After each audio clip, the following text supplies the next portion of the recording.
All right, everybody, let's go. Just hand me down a nudge somewhere. Nice to see everybody. We are go. It's showtime. Nice to see you. Hello. Wonderful to be here. It is Thursday afternoon, and we are live in Orlando, beaming around the world. It is great to see you, wherever you're listening to this show at or on. Thank you and welcome. We have a show and a half for you today. We're going to lean into a hot topic right now. Your staff PT's attitude. We hear you, and we're asking the question more and more: is this the real problem inside of PT clinics right now? I think everybody used to think it was insurance companies, and it still is to a large degree. But there's lots of other things happening out there right now, and is this one of the big rocks that you're trying to push up a hill? If you are growing a private practice, it probably is, and if you are thinking of growing a private practice, it's going to be, right? It's going to be. So we're going to get into a wonderful conversation today. Hello to everybody on Instagram, on LinkedIn, on YouTube, the Facebook, the LinkedIn, and wherever else you are watching or listening to this. Thank you. The community is growing every single day, and we appreciate you, and thank you for that. And we hope that we are bringing something uplifting to your life every time you listen in to the Paul Goff Show. Coffee with Goffy, Matcha with Paul, whatever you like to call it. However you like your coffee, whether it's the hot stuff, whether it's the green stuff, we got you covered. We got the hot stuff. I think you two are the hot stuff. Yeah, and I'm. Are you hitting on me right now? What's going on? I think you two are the hot stuff. Okay. And I bring the green stuff. There you go. How's about that? What kind of green stuff we're talking? The matcha, dude. The matcha. Yeah, Still, okay. we're That's still fine. on the that- matcha. That's good green stuff. That's fine. Jay's hot stuff. Not the other green stuff. Okay. Jay, hot stuff. Hot stuff. Do you consider yourself as hot stuff? Yeah, I guess on a good day. Just got to find him a woman that agrees. Any updates? No updates. No updates. No updates. All right. I was in Cleveland a few days ago. I think you'd be okay up there. Cleveland? I think there's a few ladies of the night. I don't know. They don't like Michigan fans out there. There's a few ladies of the night on the corner. A few dollars. Couple huh? Cleveland steamers. In Cleveland the other night. I had an experience and a half walking through downtown Cleveland. We went to the hotel restaurant, the West Inn downtown, and they were adamant that the food was going to be served till 10. So we sat down at 9:35, flight landed a little late, and we asked for our tacos. And the lady said, sorry, the kitchen's closed. And we were like, what the fuck, like 10 o'clock? She said, but if you go out the hotel 10 right and 2 blocks left, there's a place open. So we did. And within about 15 seconds, I realized I had probably made a little bit of a mistake to be walking around. The constant presence of police vehicles with flashing lights parked kind of give it away that I was in a kind of sketchy area. Let's just leave it at that. But I had a wonderful, interesting experience of Cleveland to see Dan Kennedy on Tuesday. So maybe Jay, you could go up there for Lady of the Night in Cleveland. I just don't think I get taken seriously is what it is. So it's like, it's just hard, to come off as like they have this famous joke where it's like light-skinned men are dangerous or like they're the problem. And it's like, oh my gosh. So it's like, I stay out of it. Is this you giving yourself a label here? I think this is you buying into the bullshit. I do. I must admit. I love it when people give themselves reasons to be like, not where they want to be in life. So I have a little pushback on that, right? And it might actually lead into today's show that it's funny what you said where they don't take you seriously. I wonder if it's the other way around. I'm not taking them seriously. You don't take you seriously. There could be some factual there. There could be some factual there. Jay, I'm in denial that's all we need is one. One. There are 8 billion fuckers on this planet, right? Let's say even if it's 50, is it slightly more females or I think it's like 51 or 52%. Yeah, whatever it is, towards the female, right? That means you've got a population pool of about 4 billion that you can pull from right now, Jay. Let's do the numbers. We got 4 billion. Let's say 1 billion of them are like beyond an age that you would contemplate, right? They're kind of in God's waiting room, shall we call it? They're up there at the other end of the spectrum. Although that might be a place for you to start looking, right? At that end of the spectrum, inheritance and all that stuff, right? And then we've got kind of the age group well below. We've got lots of people who are happily married and, kind of wouldn't twist or jump. But somewhere in the middle of all of this, there's still 1 billion ladies out there for you, Jay. Oh, that's good. They're out there. I heard they're at like Publix and stuff. Maybe I gotta look in the different area. Shopping, I heard there is a pleasure. So Where are you looking now? Where do guys look these days? You just, I don't. If you're specifically searching, you could go to a run club. You could go out to the bars. So you go for a run with each Yeah, other. you go That's to how a it run. works So now. there's a run club in Orlando called Run Club for Motherfuckers That Don't Run.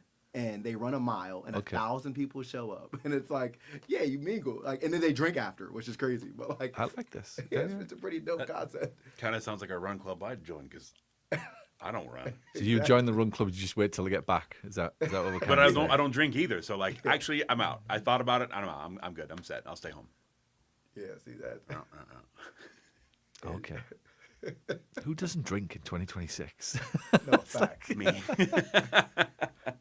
How do you make it through life without alcohol? Can somebody answers on a postcard, please? Answers it to, at the Paul Goff. How do you make it through life without alcohol? Asking for a friend. Expensive hobbies. Asking for a friend. That's all I'm saying.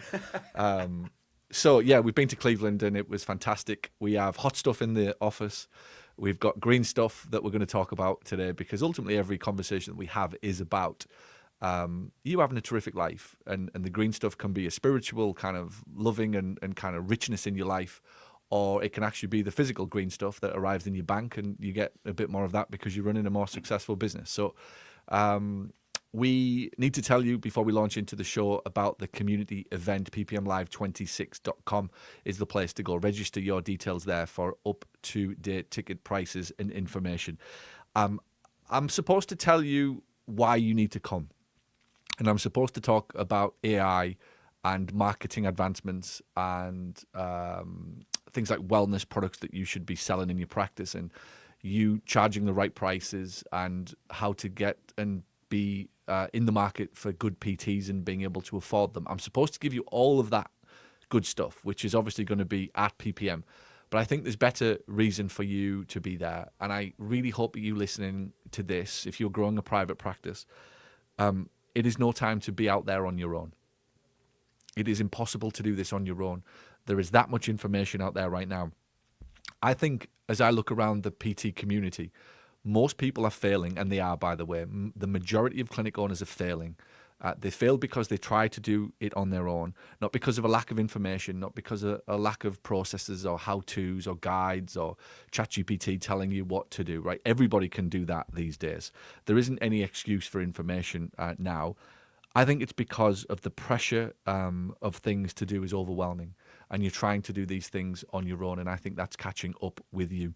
You do need a reliable, trustworthy coach helping you say no, or you are in trouble. And that's where I'm going to leave it. You are in trouble if you do not have a reliable, trustworthy coach and somebody that is a voice of authority in your life, helping you sift through all of the you coulds and you shoulds and you mights that is leading to overwhelm and massive procrastination at a level and a scale like I've never, ever, ever seen before.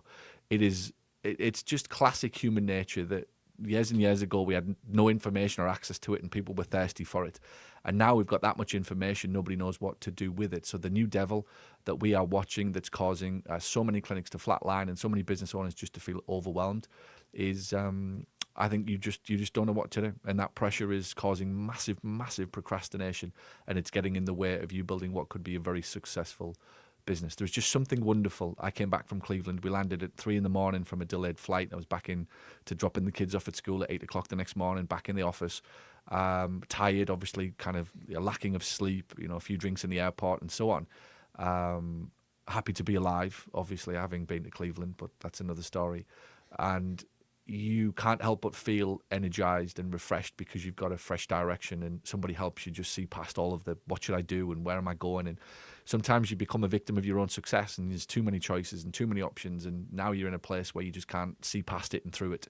And that's what PPM Live is all about. That's what Planet Paul is about. That's what our mastermind community is about. That's our coaching community at its absolute thriving best, is helping you decide what not to do. There are a million things that you could do. But let's find the one that you should do. We will keep you on the straight and narrow. That's what we do. That's what PPM Live is all about. So suffering with procrastination and a little bit of overwhelm, tech overwhelm. I'm sure your Facebook is 75 different things and downloads and ads of things that you could get, another book, another tool, another resource. I wonder if that's causing you to be procrastinating more than you should. So PPM Live 26, taking place in Orlando in November. Be there or stay stuck is where I would leave it. So, right, today we're going to get into the show. What's the question that we promised we would pick up on today, please? So we have the Facebook post from this afternoon, but we also have the question, why don't my staff PTs respect me? Powerful one. That's a heavy hitter. It's a heavy one. And it kind of came up on last Monday's show. If you go back and listen to the show before this, we brought it up. Is my PT's attitude costing you money? Is my staff PT's bad attitude costing money? Was the basic premise of the show. And more people have got in touch, and I hear you that this is becoming, to us, we're seeing this now becoming the sort of silent killer, if you like, the enemy within. Everybody knew the enemy was the big insurance companies and the doctors who wouldn't refer. We got that, right? And we've had that as a bigger devil in this community for a long time. But the silent enemy within has become the PT who you pay a lot of money now, who is turning against you. And it feels to many like you are pushing a rock up a hill on your own, and 4 or 5 staff are pushing it down unbeknown to you from the other side. And that's why it feels so heavy. And that's what many people tell us. It feels heavy running a business right now. The energy, the joy, the enthusiasm that was there in the first few years isn't there. So I thought it would be good to have a discussion around why is this happening, and where and why does this friction come from between an employee and a boss. Now, we'll use the analogy or the example of staff PTs because it seems to me right now that they are the pain in the kind of arse for many of you listening to this, and more over their attitude, their entitlement, their request for pay rises. Isn't it ironic that none of them want to talk money to a patient, but they're very happy to talk money to you? They'll put pressure on you, but they won't talk to a patient about a $2,000 plan of care, but they're very happy to come to you and ask for a $10,000 pay raise and do it with a smile on their face, like some kind of smiling assassin, as if butter wouldn't melt in their mouth, right? This is the reality inside of practices today, and you're having to deal with it. So I think we're gonna get into this and kind of talk about where does it come from? Why don't my staff PTs respect me? Well, I'm going to go first, and I've got to say where I believe this comes from. And I've just alluded to it with you, Jay, right? I've just alluded to it that I believe that most people's, if you've got a problem with respect in your office, it's because you have a respect of self. Everything is internal, right? When we look outside and we want to blame somebody else for something that's going on, we're living what I was taught years ago, an out to in life. We think that if we change something on the outside of us, then something on the inside changes. And the people with the happiest, best lives, that is what we talk about on this show. I've dedicated my entire life and kind of story and everything that I am and every stage that I stand on and every podcast I do to helping you live a terrific life, not just become a terrific business owner, but to be a well-rounded individual, calm, cool, collected, sure in yourself, full of confidence, happy about life and spending time with your kids and just enjoying it while you're there, not living in perpetual fear and insecurities like the majority of the world are. And if you want that type of life, then it starts from the inside. And the inside is the into out life that I've talked about to my mastermind members many, many times. You've got a problem and you're trying to fix it from the outside, where you think you can change somebody's behavior and that's going to make you feel better. It destroys lives. And that's the classic relationship, bad relationship between a husband and a wife, two partners. One wants the other to change their behavior and thinks that if you change your behavior, then I'll feel better about myself because you did. And the reality is that doesn't happen. It's a temporary fix. It's a band-aid on a compound fracture.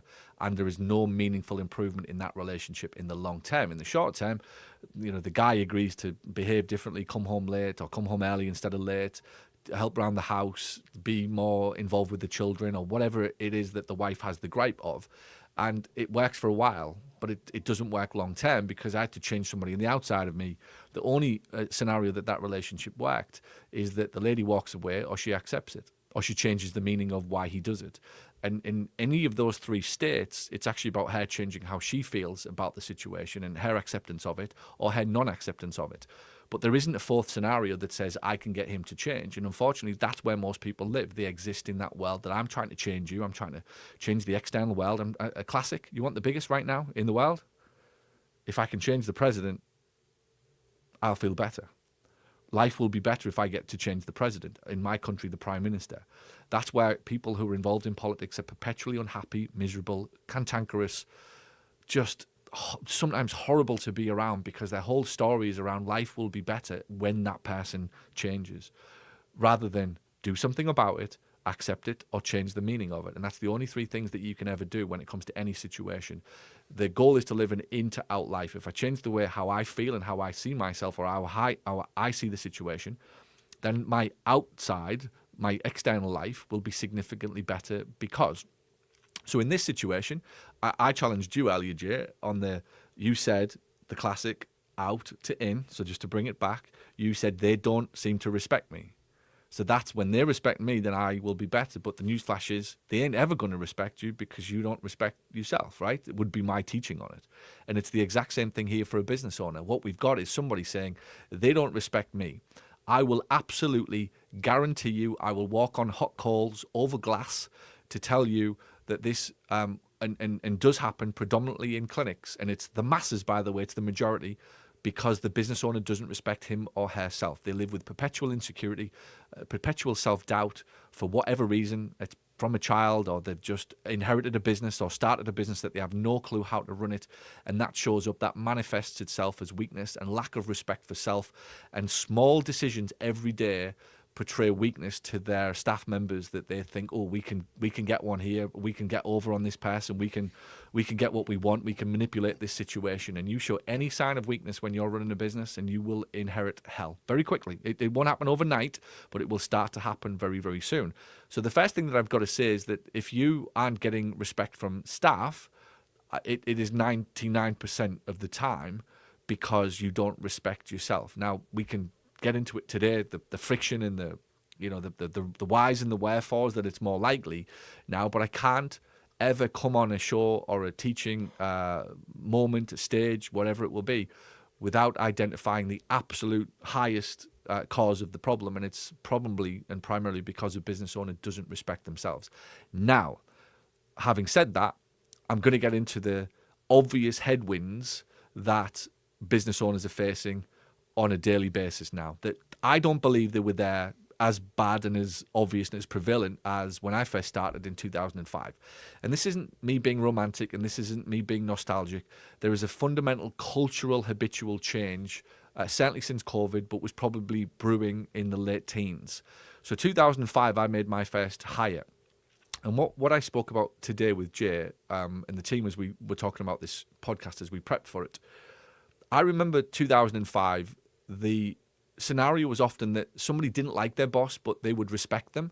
And the reason that they respected them was because they were acutely aware that that person paid their bills. And it was as basic as that they may not have loved their boss, but there was a basic level of respect for this person and this entity, this company is responsible for my wages at the end of the week or monthly salary. And that allows me to pay my bills, keep a roof over my head, feed my children, buy clothes, etc., etc. Right? That was a fundamental cultural thing back then that probably isn't there today, and certainly as much. So before, we had a situation where employees hated their boss, but they respected what the boss brought to them or what the company brought to them. And I think that was the general macro rule of the sort of 80s, 90s, 2000s, and I can kind of feel that. I've employed in the noughties, as they call them, the 10s, the 2s, the 20s, and I've felt this and watched this in over 21 years of hiring people. And again, I say this all the time for perspective in 2 different countries, so I can give you a broad macro view of what's going on. And that's the shift that I've seen, that there isn't as much respect for the boss anymore, candidly, because there is a lack of values there, old school values of parents who may not have loved the job that they did, but they got up and did it anyway. And they may not have loved being a taxi driver, but they got up and did it. And they may not have loved being a factory worker, but they got up and did it because of a healthy respect of self, self-worth. And that's what a lot of people kind of 60 plus still kind of have, right? Generally, late 50s, 60s, my generation caught the probably last back end of it, the sort of late 40s and 50s, where we were raised with that type of mindset. And that isn't true anymore, right? Like the colleges have done a great job indoctrinating people to think differently, more about themselves. And like I've said many times on this podcast, the colleges now are charging that much money. They've got to blow so much hot air up your ass to make you believe that you have just spent $200,000 on a almost worthless piece of paper now. They have to let you come out of that college feeling as though that was a good decision. And one of the ways that they do it is they fill you full of hot air to tell you how important you are and how important this degree is. And there can be no remorse for the $200,000 that you've just spent on a degree now, which factually will not give you any more chance of a better job than had you not took the qualification. So these forces and these headwinds are happening around us, and they have to be understood to be believed sometimes, and they have to be understood to be able to walk into your office and understand. And that's what I try to do with everything. A little bit of awareness to what is actually happening is 90% of the challenge, what actually is happening around me. And it's back to what I said at the start of the show. Business owners are overwhelmed. You are absolutely overwhelmed. You have no idea what's going on around you. And that creates all sorts of fear, all sorts of doubt, and that creates all sorts of procrastination. So the same thing applies here for what is happening to you. What are your staff actually doing, and where is this friction coming from, if you like? The ultimate, I think, question that we might get into, why does it feel like employees and owners increasingly do not understand each other? Right? Is it like that's where we're talking? Why does it feel like employees and owners increasingly do not understand each other? And I think that gets at the heart of this problem. Like, why don't staff PTs respect me? But I think the bigger, better question is why does it feel like employees and owners increasingly do not understand each other? So is it you, or have employees stopped respecting the boss? Right? Like, I think that's actually the better question. Is it you, dear listener, you, Mr. or Mrs. PT clinic owner, or is this just a general, fundamental, now society-wide situation that we are in, where employees do not respect the boss? They don't respect the man anymore, the guy, the girl, right? Whatever, right? They don't respect the person who runs the business. Before we go any further, I'm going to throw it over to you guys. Yeah, I suspect you've had multiple bosses. And even if we get into a conversation here about what do your friends say, what do they feel and think, and I'm often more interested in those kind of sideway, hallway, bar conversations where I'm acutely aware, right, that I could come across and I say to you, Jay, I need this thing finishing, you're there till 6:15, right? Or you're there till 7, or Jay, I need you in early, or whatever. And you go home and your guy's in the bar or whatever, or the girl says, hey, where have you been? And it's like, sorry, I was at work late and I had to do, well, what time do you finish? At 5:30? Well, why are you still there at 6:15? My boss does. I wouldn't do that. I can hear them. I can hear them already. I can hear them. I know it. I'm aware of it. That would be the type of they would be the headwinds I'd be battling very, very quickly. What happens outside of this office is more important often than what happens inside of it, and how likely you are to listen to that. And I know now that popular culture is more likely to bash me. I went through it through COVID. I was adamant when COVID happened. I was like, every one of you, don't get too comfortable at home because you're all coming back. The minute we all got sent home in England and in the US, don't get comfortable because we're all coming back. As soon as it's safe and as soon as we're all comfortable, none of us are working on Zoom and hiding behind a Zoom. We're going to be back in the office. And I knew immediately I was fighting an entire tidal wave. And the biggest tidal wave was every staff member I dragged back to the office whose friends were walking dogs all day, sat in Costa Coffee or Starbucks doing their work.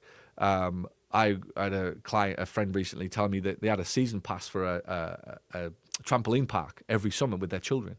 And they said it was great. We'd sit here all day for 5 or 6 hours, him and his wife with a laptop, doing their work, while their 2-3 kids ran around Urban Air or whatever it was. Fantastic if you can get away with it, right? Fantastic, I'm sure. But for company and productivity and headcount, you want to know why inflation is so high? Because you've got a load of people in a business that companies didn't need. Because you've got 12 people working from home, what would have been more productive with 7 or 8 in the office, right? So these things they all add up in the end. But I knew I was fighting that tidal wave very early because the conversation in the bar was, why do you go in? My job's great. I can get up when I want. I can wear my PJs on a Zoom call and nobody knows. I can shuffle a mouse or have some kind of thing, an app on my computer that shuffles the mouse to make it look like I'm still there so my screen doesn't go. I had all of this. And so in the end, that felt like the employee wanted to get one up and over on their boss. Like they were literally screwing them over everywhere you look. And this is the tension that I think is here now. Like if I come along and say, hey, I need this to happen, you would go back and to one of your friends, you say, oh, Paul behaves like this or he acts like this. I would be fighting 5 or 6 potentially of your friends who would be saying, well, don't stick around there. He sounds to me like some whatever, right? Whatever you've probably heard. And this is the bit that business owners are fighting all day. What do you think? So from my experience, it for me personally, it comes down to when I'm being paid. Yeah. But it also comes down to that kind of relationship or respect that I receive or at least perceive from my employer. My last job was just a airport shuttle driving job because I was just between like big boy jobs and I had to get something. And one day they wanted me, I did the Tampa route from the Villages, North Central Florida, all the way down to Tampa and back. So it's about 6 hours total of driving and dropping off people. And one day I come in, I didn't have any passengers scheduled for the down or the up trip. And so I'm like, well, I'm probably not going to do the drive because there's no point. Plus that day, there was some really, really severe weather on the highway going down to Tampa. And so I made the decision, okay, cool. There's no need for me to make the drive. I'll just clock out and go home. That time is more valuable to me. Now this job paid Florida state minimum wage. Yep. Very, very low pay. And I got a call from the manager later that day, like, just want to clarify that you made that decision to go home. Yep. And I'm like, well yeah, it's minimum wage, no health benefits, no life insurance, no nothing, and I'm putting myself at risk for no passengers to just drive a van to Tampa and back for no reason. Like, what's the point? And they said, well, usually management will make the call to send you home. Like, well, management isn't in the van with me, nor are they driving the van. Management doesn't provide anything for me, so I'm going to make that decision for myself. And that experience, the effort and the dedication and the almost fealty that they expected from their employees for a minimum wage was not proportionate. Yeah. Now here, I'm making a livable wage, and though I've been here for less than 2 weeks, I feel like there's already respect here. Even in the interview when I came in a couple weeks ago, I felt, you made me feel so seen, Paul. I appreciate that.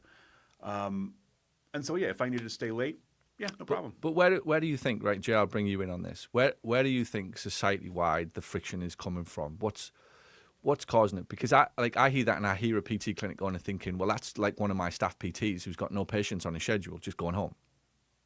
Do you get me? So they'll and then that'll irritate them like crazy that a PT's paid and they go, well, I finish at 6, but there's no patients in. My last one's at 4. I'll just go home.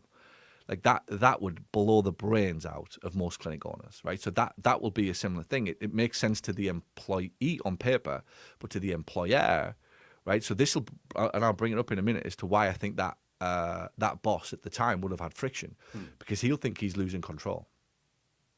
Right, and that's where I think we start to get into these conversations. His argument will be, and he might not have articulated it, would be, if I have 21 people who decide what they're doing, I don't have a business, right? So yours is obviously, and this is where it's fun for a business owner, you see it from yours, right? But from an employer, that employer has to see it across 25, 30, 60 people. And if everybody started to do that, it's like, well, shit, we might be losing control. So the fear of that, they're thinking, oh, we've got a rogue employee who's doing what he wants. And like, you can see, and this is what I'm getting at, these are great, like how we see these things differently, from your lane versus the lane of the bit. Neither is right or wrong, and that's where like these bits of frictions are kind of creeping in. I think it's contextual. It varies from scenario to scenario. And when I had that conversation with the manager at that job, I said, I was going to get a verbal warning. I said, I understand 100%. I'm not going to fight you on this. Yep. I see it from your perspective. But just for me personally, like, I drive past too many accidents on the highway And again, you don't give me health insurance. So if I'm in that accident because I'm driving down in Tampa for no reason through all this terrible weather, that puts me out in a big way. Yep.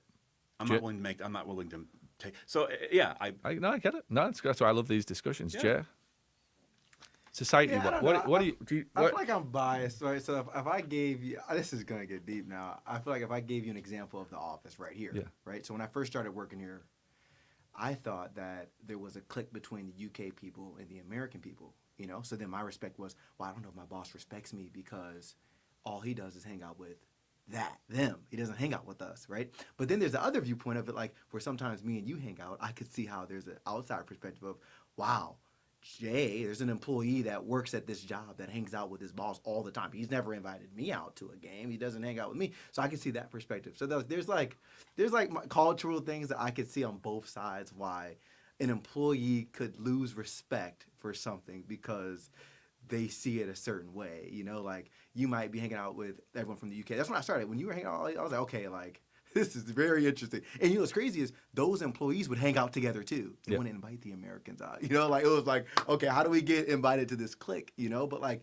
that's just, they stay close. That's just what that is. But I don't know. Like I being here for a year and a half, I get to see both sides. I don't really put a judgment on it. It's like, interesting. Like for example, like this is good. This is a soft topic, I feel like, but like there'd be times where you'd be like, you know, somebody to put their 2 weeks in or like just leaving out of respect of the company is a lot. But then there's the other viewpoint of the CEO standpoint where I witness people getting let go all the time. You know, and it's like, did they get a warning? We don't know, but like there's both perspectives to be viewed. And it's like, you don't know, I don't know what happened there. I don't know the behind the scenes, so I can't really judge that perspective, you know, but all we get as an employee is like, you know, you kind of, like Andrew saying, respect the decision because he's paying for our bills and he's doing this. Like, you kind of understand it. So, I don't know. From both standpoints, there's a lot of debates that could be there, but that's how I view it as a employee, I guess, working here. It's like you get to see a lot of different perspectives from a lot of people. What do you think in society wide is, because I've felt it fundamentally shift, right? If we go to the highest point of the relationship of how an employee sees their boss, I think now it is different. Where do you think that is coming from? Like, where does this resentment come from? Let's say between an employee and a boss now. I would almost say depending on how close you might be with the person. Like if you don't know them, you kind of feel outside of like what the opinion could be. But I feel like the closer you are with, especially the CEO or somebody that is the boss, the better a perspective you'll have on that, I guess is my answer to that. What do you think? Yeah, that's a tough one. I think it's contextual. It's a case by case basis. I think modern culture now promotes a version of why should I? Oh, 100%. Why should I do that? 100%. Jay, can we stay back tonight till 8 o'clock? Why should I do that? Right, is where I'm getting at. We've kind of been told that we can do anything. We see on the internet that we are capable of anything. We've had the new kind of parents that blow smoke up every kid's ass and tell them that they can achieve anything and do anything and kind of remove any risk and remove any responsibility from their lives. Let them have everything from e-bikes at 8-year-old and TikTok at 9. Did you see the latest lawsuit on Facebook? No. 18 billion. Now, it's a drop in the ocean. It's irrelevant, but it's the start of something what I think is going to be very, very big. The attorney generals of, I think, 49 states sued Facebook basically for addiction. I'd love to know which state didn't sue them, by the way. Whoever that was must be fucking, I can't even imagine what must be going on in their heads. But anyway, they've now introduced, and whether or not it actually comes to fruition, obviously they're going to get this fine, right? But it's going to be a drop in the ocean. They'll pay, I don't know, I read somewhere like 500 million over the next 10 years, right? It's like, whatever. To them, it worked out at a day's revenue. But what they've done is they've said that they're going to reduce Facebook time till 2 hours between the age of 13 and 17. And I think banned before 13 is a new rule that's going to come out. But what makes me laugh is that they've done this. And on the face of it, you think, oh, that's a good thing. But I think behind it, it still hides the real darker kind of problem, that it's the parents' responsibility, not Facebook's. And there'll be, loads of clapping now of, oh, it's about time these Facebooks did this and yada, yada, yada. And yet the parent fundamentally knows that this thing is an absolute, it's the equivalent of letting my humble opinion, it's the equivalent of letting your children eat candy all day, every day, drink sugary drinks all day, every day, and then say it's okay not to brush your teeth, and me expecting that these teeth are not going to be rotten in 3 years. That's the equivalent of what is happening on Facebook, and everybody knows it, and any sensible parent knows it. My point is that they don't always have the balls and the self-respect to say, I'm sorry, son, this is wrong. I'm your parent. You don't get the e-bike. You don't get the phone. You can have a phone. I get it. You want a text message, and I'm cool with all of that shit, and text the girl or the mate or whatever. I get it. But I know that this is wrong. And this is my point, is that like lots of people have been brought up in this world over the last 15, 20 years where parents have allowed people to have anything, right? Anything's gone. Because we came from a generation, right? I'm slightly above you two. We came from a generation of parents whose parents were post-war, very brutal, very difficult, very kind of tough times. I think back to my parents' parents, and it wasn't easy. It wasn't easy at all. My dad's one of 9 from County Cork, raised in a 2-bedroom apartment. They moved to Hartlepool in England, raised 9 of them in a 2-bedroom apartment above a fish and chip shop in the 60s in England. Just let's let that digest, right? That's my parents' upbringing. Dad's dad was a violent alcoholic, disappeared at 12-year-old. My mother was raised in, again, a home that was, she's one of 4. Lots of stability there, but it wasn't easy for my granddad and grandma. Money wasn't flowing. Like, my granddad worked in the steelworks. It was hard. It was tough. It was a tough job. He probably went to work for 12 hours a day, 6 days a week. Like, it wasn't easy for them. So I imagine that my parents were brought up in a world where it was tough. I'm not saying there wouldn't have been love, but I'm saying it would have been tough. And so a little bit of that's passed on to me, right? Where it's like, it's tough, and it's not necessarily full of like cuddles and arms around you, and like, I think anybody born in the sort of 70s, 80s and 90s would be able to attest to that you will have possibly been brought up in a loving home, right? As in, there was love there and there was support, but there wasn't this complete underwriting of your life because you were told to get out and go play with your friends and come back when the street lights went on. And you were told if you fell off a bike, just fucking get back on the bike. And you were told that if you scratched your leg, just fucking clean it off. Go to the toilet and get some toilet roll and clean it off. Like, that was our upbringing, right? And we were allowed to fall over. We were allowed to get injured, and we were allowed to disappear for 12 hours at 8 o'clock in the morning and come back at 8 o'clock at night. As long as we told Mum we were going to a friend's house or Steve's house, and we could lie like crazy, and we'd be in the fields, we'd be up the trees, you'd be playing football and soccer and in the park. You'd have had an absolute adventure, and your mum thought you were in your friend's house watching fucking TV, right? But she didn't care, because that's what everybody did, and that's what society was like. So and again, it's not like, I'm not saying we, right? But I'm just saying fundamentally, then all of a sudden, I think a little bit of my generation thought, because we had a bit of a rough upbringing, right? Not rough, but like, oh, you look back and you think, actually, we were kicked out of the house, and we were like, no phones, and you can't have this, and I had a fucking job at 13, a paper round or whatever. Like, you imagine that now. Imagine telling a 13-year-old kid a job, paper round. Do they even exist anymore, right? But like, we had paper rounds, and we were fucking doing shit at 12 and 13 in the middle of the dark of England, in the cold, dark, damp. Natalie would barely, like, if it wasn't for me, Harry wouldn't be allowed out the house. I'm like, get him out. He's got to go fall over. He's got to go fall out of a tree. He's got to go fucking get an alligator chase him or something. Break an arm. He's got to do something, right? And I do think that there's a little bit of this now overlapping into, because I said it to you earlier. Your mother, how old, if you don't mind me asking? So both of my parents were born in the mid to late 50s. So there we go. And when we talked about your mother, obviously, as a physical therapist, and you were talking to her about some of these things, I bet you some of this will resonate with your mother, because she will probably, and I would imagine, have very, very respectful way of thinking about her boss or employees, because people did back then. They might not like them, but there was a healthy level of respect, is what I'm getting at, right? That isn't there anymore, because fundamentally it's different how somebody is raised now. And what we talk about here, I don't believe many people listening to this are getting an attitude from somebody aged 45 or above. In fact, I'd go on record of saying 9 out of 10 of the shit that they're dealing with in these clinics where this thing's going on, my staff PTs don't respect me, is coming from 25 to 35-year-olds. Absolute home run, guaranteed, straight out of college, entitled, jumped up, politically fucking motivated, virtuous, self-centered, and all of the things. I guarantee you, is this your age group, Jay? No. Yes, it is. It is. I guarantee We're you, younger. I guarantee you, 25 to 35 is where 95% of this attitudinal shit is happening inside of clinics. It isn't happening for 45-year-old Paul, right? He might not like the working conditions, but it'll be a healthy respect for the man or for the guy or the girl who's running the business. I don't suspect it's happening as much in the 50-year-olds. In the 60-year-olds, they might be a bit, frustrated with their pay or not happy with the situation, and they'll let you know, but it won't change their actual behaviour, right? That's a different thing. I can whinge a little bit about how much I don't get paid, but I'm still showing up. And I'm still going to come in early, and I'm still going to do what you asked me to do, but I'll whinge, right? That's fine. That's human nature.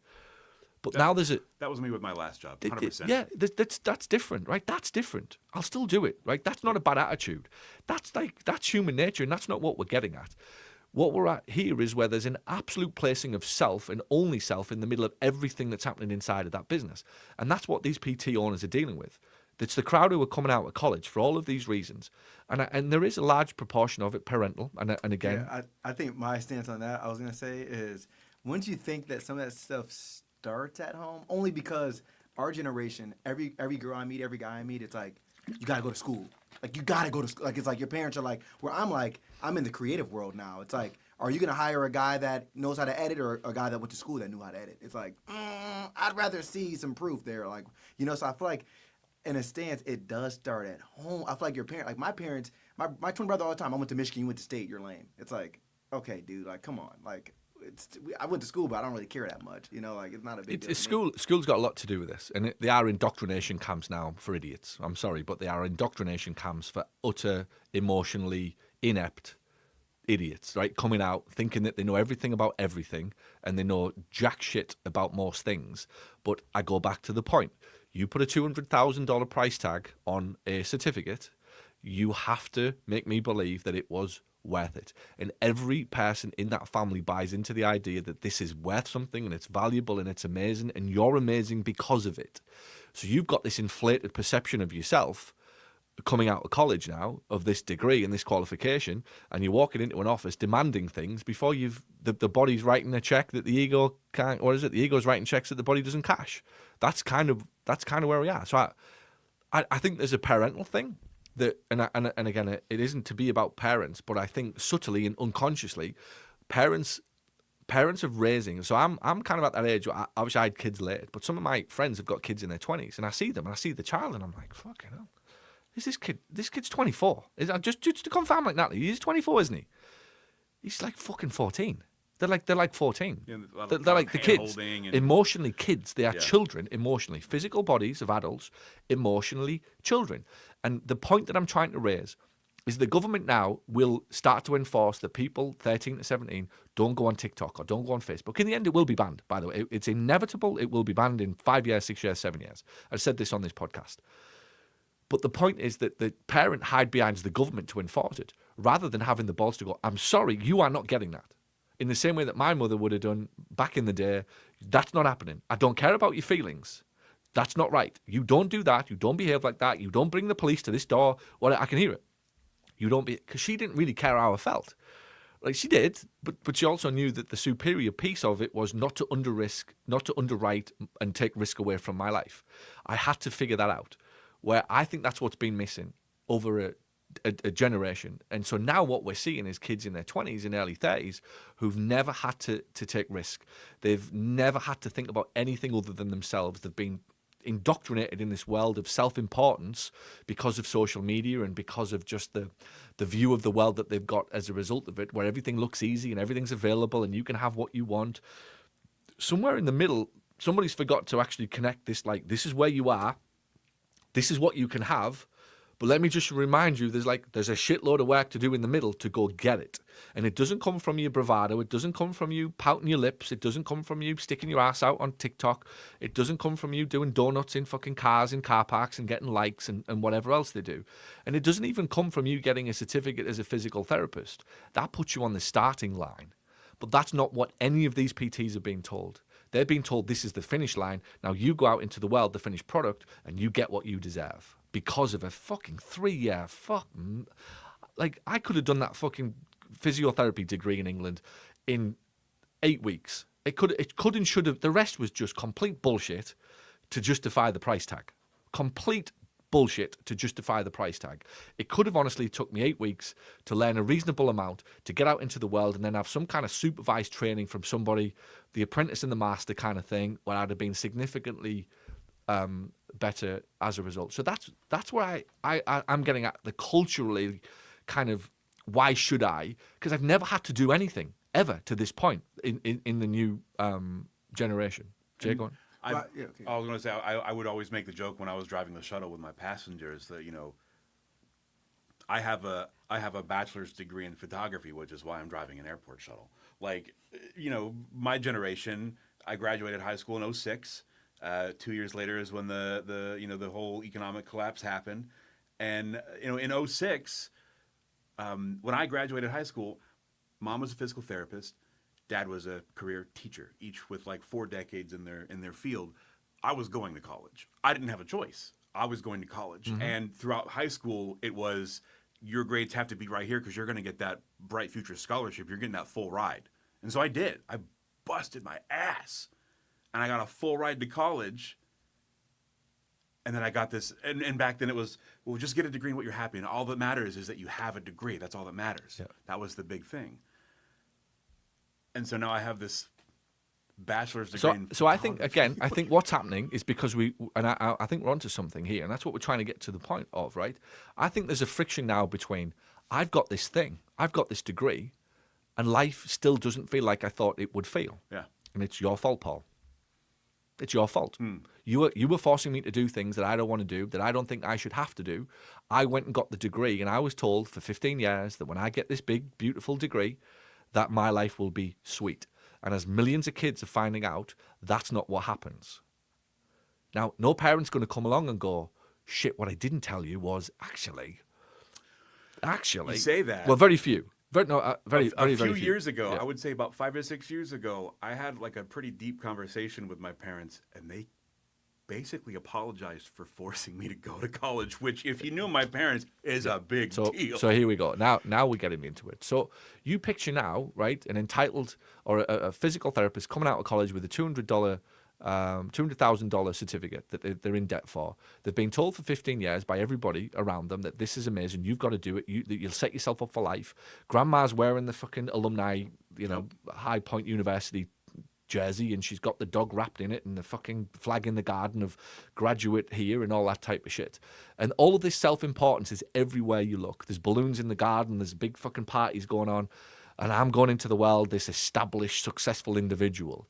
And I think that right there is the friction point. The people are coming into PT practices with this mindset that they are the finished article. And why wouldn't they? Because everyone around them is telling them that they are. But they have no experience. They bring zero real world value to it, right? But they don't know how to apply the knowledge. But they just have the knowledge. So I think that is getting in the way, and that's creating this friction point.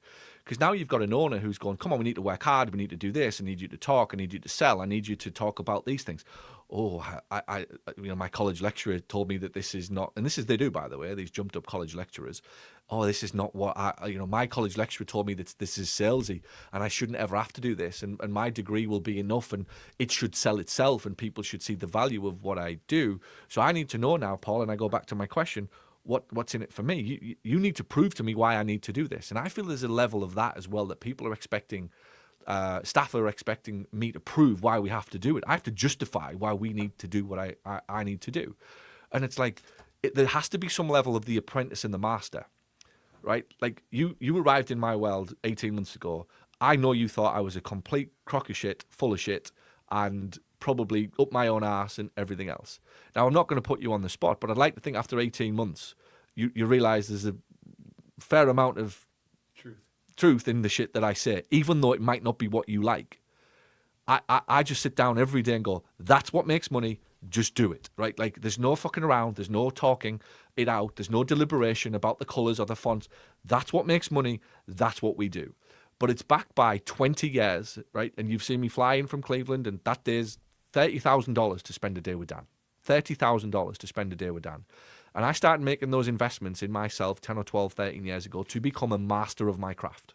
And I am probably the best in the world at marketing for this community. They couldn't get anybody who would like the torch to understand the principles of direct response marketing, how it works, and how to make money as it. They wouldn't come close.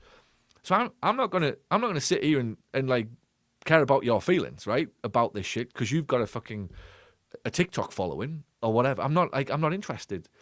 I need what you know about how to do that to apply my thoughts. So I'm not going to sit here and prove to you, Jay, all of these things work. And it can't ever be that way. What there needs to be is that master and apprentice relationship where you're now picking up on, oh shit, I've got these skills, which you have, incredible skills. But Paul had this piece over here, which was about how to make money from these skills. So if we plug the two in together and we go on a master and apprentice journey, and he's humble enough to go, oh shit, actually I'm learning something here about how to make money on TikTok or Facebook or Instagram or whatever. Boom, we've got a beautiful relationship. Whereas what will happen in a PT clinic, I've probably got an owner who's 10 years more experience saying, this is what I need to do. This is how patients react. I don't want to do that. I don't want to do that. I don't think we should have to do that. But I've been doing it for 10 years and it works. Well, I don't want to do it. Bye. Well, easier said than done because sure. there's no, they're all the fucking same. You just replace one bad fucking emotional train wreck with another emotional train wreck, right? And that's the problem for private practices is your solution today was somebody's headache yesterday. Let that sink in. Your solution was somebody else's headache yesterday. And it's just this gravy train of badly attitudinal PTs moving around. Same with front desk guys and gals. Somebody let that guy go on a Friday. You've seen some of the staff walk out of here after 2 weeks who were utterly useless, right? Completely fucking useless to the point of like professional interviewers, brilliant in the interview. I have to joke and laugh with myself on that Friday night when we let somebody go. And the only thing that makes me fucking laugh, the humour that I get from it, they will be employed by somebody else next week. Somebody will accept that level of below average performance and cultural shit in their office on Monday morning and think that that's all right. But this is, again, the dilemma that we've got. So we've got, why should I? Prove it to me. The absolute ultimate right now, what's in it for me, FM? What's in it for me? What you want me to do that? What's in it for me? We were talking about it on the mastermind call yesterday. Somebody said, do I pay my staff to bring them to your event? I said, no, absolutely not. I said, you ask them, having suggested that you will pay for the flight, you'll pay for the ticket, you'll pay for the hotel, you'll pay for the drinks, and you'll bring all of your team, and you're going to create a wonderful bonding weekend for all of your team to go learn, go be part of something amazing at PPM Live, meet other PTs, meet other front desk guys and girls, and just be part of something magical. And I would just say to them, who wants to come? And I know the one who says, do we get paid, is the one that you already go to bed every night thinking, when will they fucking quit, leave, or change? And this world is the most predictable thing on earth when it really, really starts to kind of open up to you. That person who asks to be paid is your biggest pain in the ass in that clinic. The one who says, this is amazing, thank you, is absolutely your solid gold diamond ring employee who you need to love and protect and take on the journey with you as much as you can. These things reveal themselves. The what's in it for me? Well, the what's in it for me, again, I'd be sat there as a boss and I'm like, well, stability, long-term growth. If I run a successful business, hang around with me long enough, there's promotions, there's pay raises, there's more responsibility, there's more fun, there's things that we'll do. Business owners are pretty good at growing businesses if you just get out of the way and don't give them shit to deal with. Because most businesses listening to this, they're not actually growing businesses. They're dealing with emotionally charged, politically motivated, culturally toxic, virtuous, have I said it, entitled fucking PTs. They're dealing with that, not growing a business. So if I get out of the way and I let Paul run a business, I know if I hang around long enough, I suspect he's a nice man, reasonable guy, right? Yeah, he's got a ruthless streak or whatever. But I'm happy to give you more money. Yes or no, Jay? Yes. I'm happy to pay more money. But you've got to come in and you got to prove to me that this is what you want and you can do it and everything else. Earn it. Earn it. Show me. Like, show me, don't tell me. And so, again, if you get the right people around you and you filter out the toxically bad people, you actually can get on with growing a business and creating enterprise value for your company to give people more opportunity and more money. But I know, and again, I'll say it on record, the majority of people who are listening to this aren't growing a PT business. They are dealing with toxic shit inside of their business. And that's where all of their energy is going. And I'll tell you, he's another one. why should you decide? Is another one I think that's creeping in. Why does Paul get to decide that that's the strategy? Why did Paul get to decide that that's right? Why does Paul get to decide that's what we have to do? And that's where again, we've lost this little bit of, why does my manager get to decide what time I start work? Isn't it your name that's on everything here? Well, kind of, right? Okay. But I get it, right? And it's easy for you to say that, but I'm exposing a bad attitudinally aligned individual employee. Their mindset now is well, of course I get to decide because I've took the risk. Yeah. That's why I get to decide. My ass is on the line. So ultimately, if this pack of house of cards falls down, I have to pick up the pieces with the loans, the lines of credits, which they do, and the fucking credit cards and the overdrafts and the personal guarantees on the properties, which is what people have got listening to this. I get to, but the very fact that we even have to explain that tells you how bad it's got. That it isn't recognized by an employee the level of risk that goes into to owning a business. I think that's fundamentally, it's as if this thing's just magically appeared and there was no risk involved in it. And the business owner just inherited it and it was just all easy for them. And the employee's looking at that thinking, well, that's easy for them. And I don't think that's really understood. Two realities as well. A playbook for being an employee and a playbook for being a business owner whose worlds are worlds apart. The requirements of being a good employee and the requirements of being a good business owner and what you want for your life and what I need for a business, I think those playbooks are so different that tension and that gap is getting bigger and bigger. And that's before we talk about, and I'd be open to hearing this. That could be a book series. It could be a book series. I'd be open. Again, you think back to what we all watch and what we all see, the political climate. Politicians will make out to be anybody that's wealthy, bad or greedy or toxic. You're hearing a lot of that more and more and more. It's just other. Well, look, I think that right now it's very easy for, because of politicians and the media in general, it's easier to say that a boss exploits. And that's popular culture. I think that it's easy to say that profit is greed, because this is the playbook of an AOC or a Bernie Sanders. True, yeah. This is their rhetoric. So enough people hear that over and over and over on Facebook, which they will, because the minute that algorithm picks up on the fact that they like that type of language, they will hear all day, every day from any man and his dog that I don't even know about because I don't click on that shit. There will be 100,000 equivalents, smaller versions of a Bernie Sanders or an AOC somewhere on that Facebook saying, everybody who makes profit is greedy. Every boss exploits. Wealth is corrupt. Right? That's a rhetoric that they're hearing all day, every day that, again, I think is creating a division. A silent one. Might not come out and say that, but I think that that's creating a little bit of tension as well. Thoughts? Yeah, I think that what blows my mind, going back to like from an early age and parenting, is by now we know, right, that smoking cigarettes is a horrible habit. Yep. But people still will pick it up, knowing how bad it is. And at this point, we know what a horrible habit, like social media and electronics and that sort of things. Like, we know what horrible habits those can create, but we're still giving our kids iPads and unlimited, unrestricted access to the internet. That like, be involved with your kid.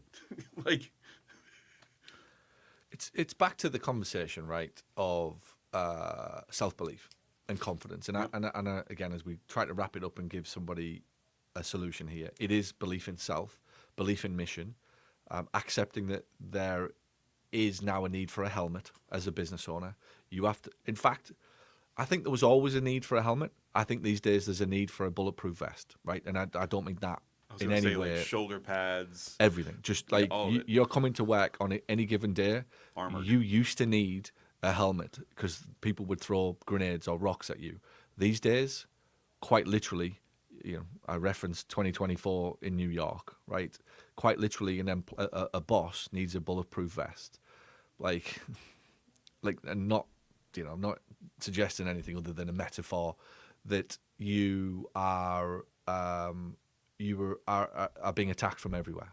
And if you don't have that, and the actual answer to the helmet and the bodyguard and all of that shit is unbelievable belief in self, which comes from real knowledge, real understanding of life and business, understanding of people, accepting that anybody pushing their narrative onto you hasn't got a problem with you, they're unhappy with themselves. And that's nearly always what you're feeling inside of an office. Somebody who doesn't like how the business is run because they have to work a bit harder or they have to come in early. And it's funny, this is when I picked up, and you hear more and more. We had an employee leave recently, and the comment on the way out the door was, this has become a negative place to work. And what was really, really funny is the negativity started when the performance review kicked in. And what was really funny is when the same person was picked up on having had arguably the most number of days off that any employee's ever had in this level of tenure, was constantly late, and that the work was a below average standard. It's really funny how my office became a negative place to work from that point on. And this is the bit that employees have to see beyond. It's very easy for an employee to say something bad about you for doing something right and good for the success of your business, which is accountability and standards and output and time and all of these things. It is very easy for 2 or 3 employees to turn that against you and say that you're a bad boss and you're a bad person, this is a negative place to work. And if you're not strong enough, you will lose that war, and all of a sudden you will be thinking, oh, it must be me, because all of these staff don't want to do anything. None of them like coming in early.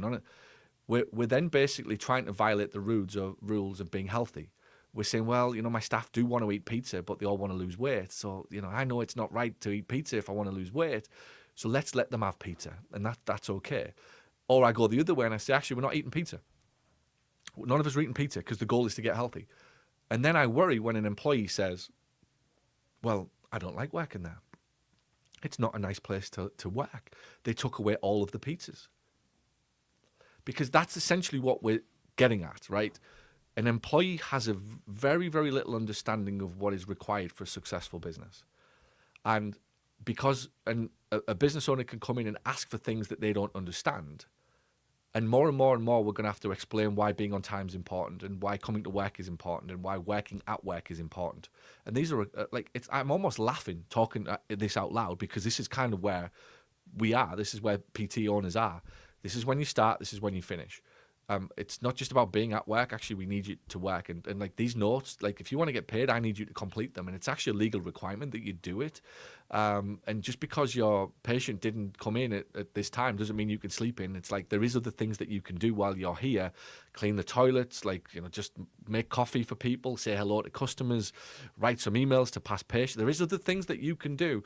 But that's beneath me. Why should I do that? PT school didn't tell me that I needed to do that. So again, there we go with this clash and with this frustration. So we do have 2 different sides of the channel, if you like, that we're swimming in. But I go back to it and I'll try to wrap it up with that the business owners who are struggling with this, you have a self-belief problem, and that'll come from you don't know how business works. And I mean it's brutal if you don't get a grip of it. You're isolated, you're on your own.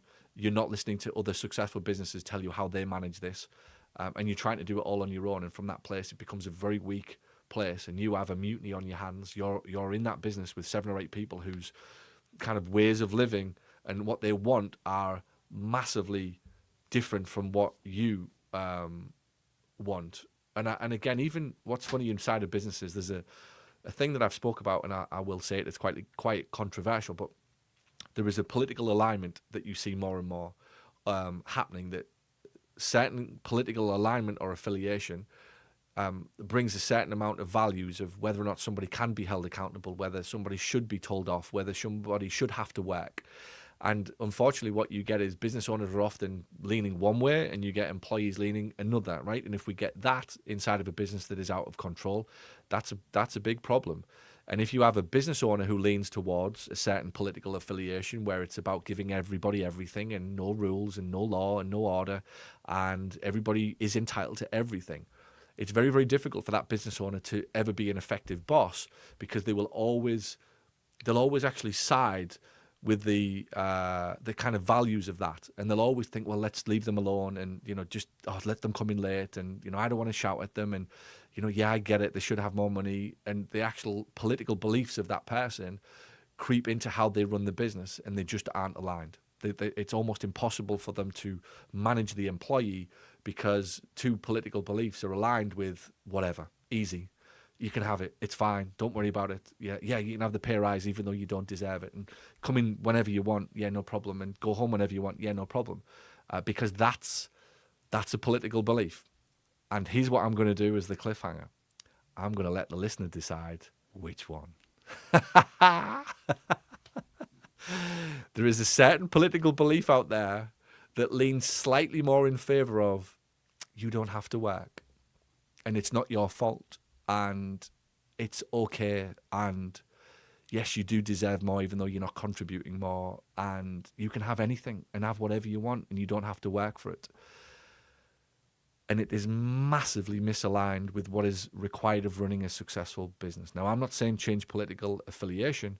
What I'm saying is be awake to the idea that it might be very difficult for you to ever run a successful business, because the rules of running a successful business, much like the rules of losing weight, are non-negotiable. Non-negotiable, etched in stone, and are forever, and are outliving me. So if I'm of the do whatever you want mind, and I live there, and I have that in my TikTok and my Facebook and my algorithm all day, and that's kind of what I think, and I'm out there going, yeah, give everybody everything, and then I come back to my office and I go, actually, I need you to work, and I need you to kind of come on time, and I need you to contribute, and I need to hold you accountable. That is almost impossible for somebody to do. And that, even if you are more the other way, where you are about accountability and work ethic and standards and demands and output and actually deserving what you kind of work for, if you've got an office full of people who are completely the other way, good luck. Good fucking luck, right? Now, I'm not saying that you don't employ, and I'm not saying you change political affiliation. I'm saying you have to absolutely be aware of your greatest need and desire is to run a successful business.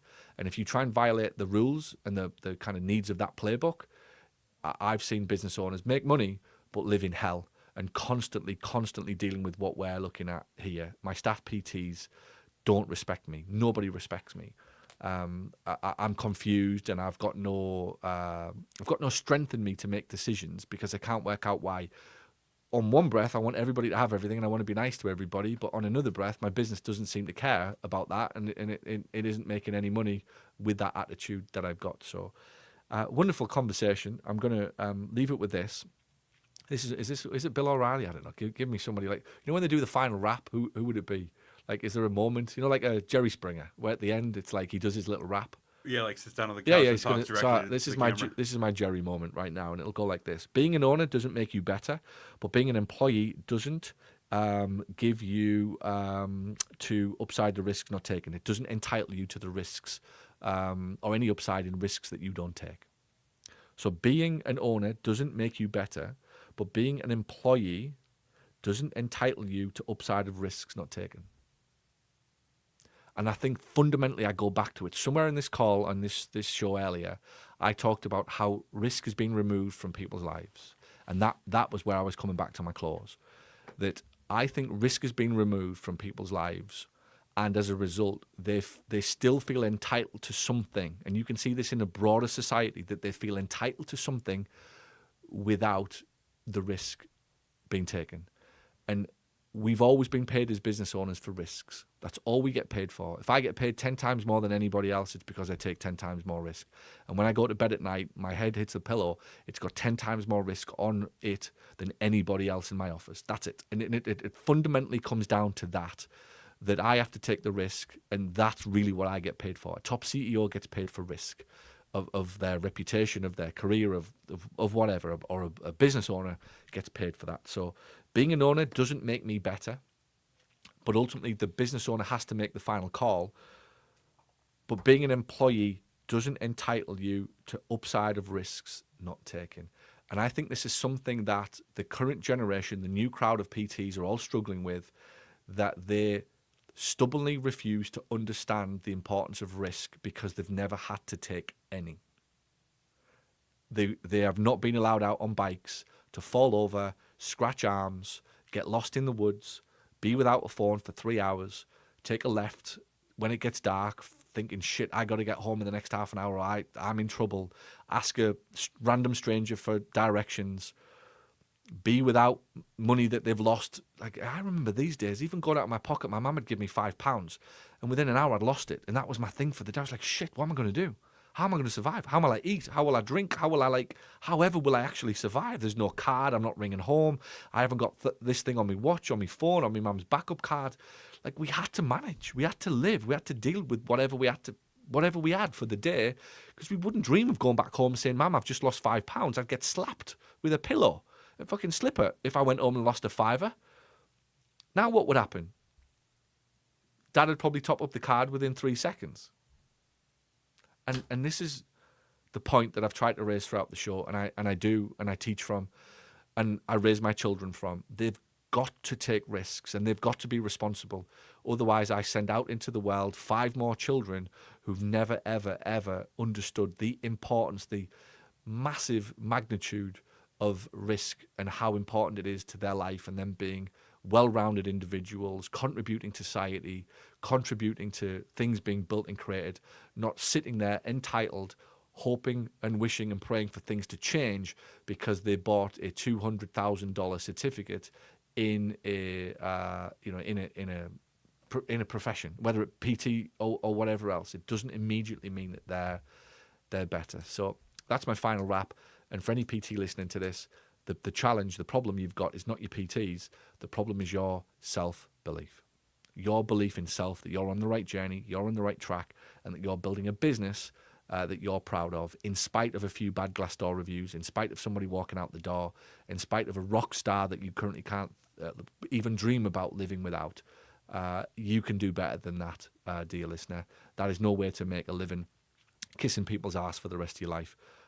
For what you're essentially trying to do is keep people in employment, look after your patients, and contribute to society. And never forget that that's what ultimately business owners do. And I think that's why business owners are so special. All right, there we go. Done. Happy? PBM Live? PBM Live. 26.com is the place to go. That is the community event of the year. You have to be there with us. This is the type of thing that we solve. These are the problems that we will talk about, and you will get solidarity from. So don't do this alone. It is hard enough at the best of times. In today's society, where it is information overload, options overload, choices overload, staff pressure overload, do not do it alone. All right, thanks guys, appreciate you. See you soon.